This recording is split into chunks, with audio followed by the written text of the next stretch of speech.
नमस्कार, सर्व के इस पहले पॉडकास्ट में आप सभी का स्वागत है। आज के इस पॉडकास्ट का जो विषय चयन किया गया है वो नारीवाद यानी फेमिनिज्म है। तो आइए आज के इस पॉडकास्ट में जानते हैं नारीवाद है क्या व इनकी विचारधाराएं क्या हैं। ये फेमिनिज्म का पार्ट 1 है। अगली पॉडकास्ट जो आएगी पार्ट 2 वो मूलतः व्यूज ऑफ फेमिनिज्म पर आधारित होगी। ये पॉडकास्ट थोड़ी संक्षिप्त है किंतु काफ़ी इन्फॉर्मेटिव है। इसमें आपकी ज्ञान की पिपासा को शांत करने का पूरा प्रयत्न किया गया है। तो बने रहें इस पॉडकास्ट के अंत तक और आनंद उठाएं। देखिए, नारीवाद यूँ तो इसकी शुरुआत महिला आंदोलन के तौर पर हुई थी, जो समय के साथ एक प्रभावी विचारधारा बन चुकी है, जो लैंगिक समानता अर्थात पुरुष व महिलाओं के बीच समानता, न्याय व महिला सशक्तिकरण की बात करता है। इसका सर्वप्रथम उदय फ्रांस व नीदरलैंड पश्चिमी देशों में हुआ, जहाँ इसे पहले महिला अधिकार के नाम से जाना जाता था। मैरी ऑल्स्टोनक्राफ्ट, जिसे प्रथम नारीवादी दार्शनिक की संख्या दी जाती है, इन्होंने 1792 में of vindication of rights of women के नाम से एक पुस्तक लिखी, जिन्हें आज भी नारीवाद का बाइबल माना जाता है। इनका कहना था असमानता के दोष के लिए स्त्री व पुरुष दोनों ही उत्तरदायी थे। वे मानती थी कि नारी पुरुष को बहुत कुछ करने के लिए विवश कर सकती है यदि उन्हें उचित शिक्षा प्रदान की जाए। इसके अतिरिक्त इन्होंने करारा जवाब दिया उस समय के दार्शनिकों को, जैसे अरस्तु, रूसो, जो ये मानते थे कि स्त्री की बुद्धि छोटी व निम्न होती है, इसलिए इन्हें मुख्य धारा में नहीं लाना चाहिए। इनका मानना था कि महिलाओं का कार्य केवल बच्चे पैदा करना व उनका देखभाल करना होना चाहिए, और तो और अरस्तु ने यहाँ तक कह दिया था कि इन्हें नागरिकता से वंचित कर देना चाहिए। अब बात आती है नारीवाद की विचारधारा। तो मुख्यतः मैं 5 पर प्रकाश डालना चाहूँगा। पहला जो विचारधारा है वो उदारवादी नारीवाद। अब ये नाम से ही स्पष्ट उदारवादी यानी लिबरल, जो सुधार की बात करता हो।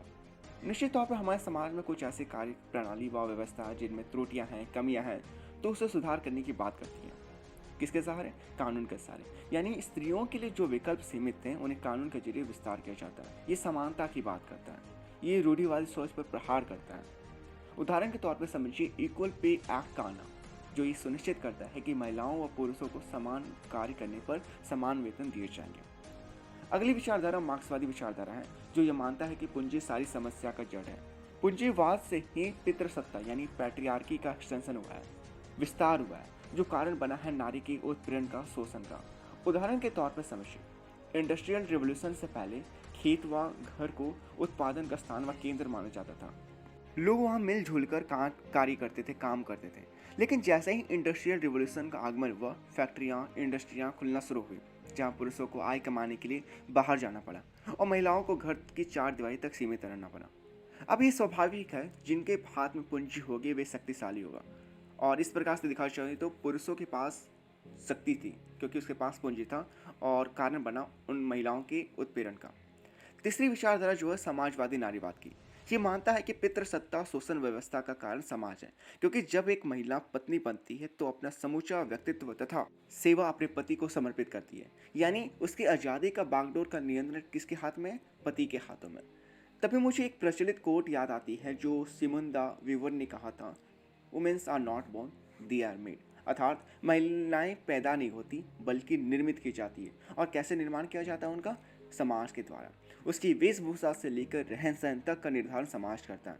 समाजवादी नारीवाद का मानना है कि परिवार में रिडिस्ट्रीब्यूशन ऑफ वर्कफोर्स होना चाहिए ताकि एक संतुलित समाज का निर्माण हो सके। अगली विचारधारा जो है उग्रवादी नारीवाद यानी रेडिकल फेमिनिज्म। ये कहता है कि नारी के उत्पीड़न व शोषण का कारण यौनता यानी सेक्सुअलिटी है। इस विचारधारा के अनुसार विवाह जैसी चीज़ों को समाप्त कर देनी चाहिए और समलैंगिकता यानी लेस्बियंस को अपनाना चाहिए। वे ऐसी स्पेस की बात करता है जहाँ पुरुषों का हस्तक्षेप व दखलंदाजी ना हो। ये कहती है कि महिलाओं को अपने शरीर में शिशु को जन्म नहीं देना चाहिए बल्कि शरीर के बाहर देना चाहिए। और कैसे संभव हो सकता है? ये टेक्नोलॉजी की सहायता से।